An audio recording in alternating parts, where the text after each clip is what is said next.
Si les conditions météo le permettent, la route Terre-Rouge-Verdun sera opérationnelle à la fin de mai cette année. Ce matin, le ministre des Infrastructures publiques était sur les lieux avec le chef de chantier de Cerema.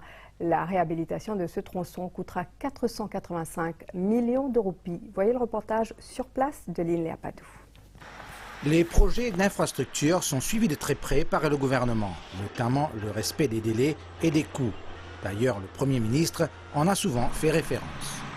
Nous pouvons veiller, nous, à ce que toutes les spécifications et tous les critères qui vous mettent et toutes les conditions, nous pouvons veiller à ce que ça réponde justement à ma norme internationale. Concernant la réhabilitation du tronçon de la route Terre-Rouge-Verdun, 168 des 180 pieux de soutien ont déjà été placés, suivant le principe de confortement de glissement de terrain. Nous prenons un peu les temps pour comprendre qu'au fait, il y a deux phénomènes. Un phénomène qui est la route finale affaissée et un deuxième phénomène, c'est le glissement de la pente lui-même. Des cas identiques ont été rencontrés en France, notamment sur l'autoroute A8 entre Nice et Monaco.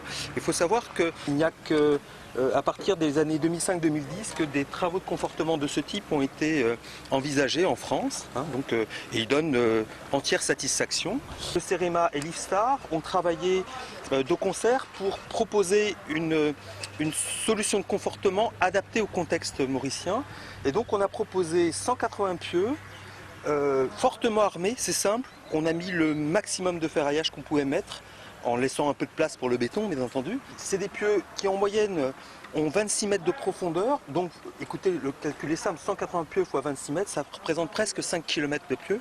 Donc, évidemment, ça prend un peu de temps. On dit que fin mai, fin mai, on doit être prêt avec ça, si le temps est beau, et ça n'affecte pas les travaux.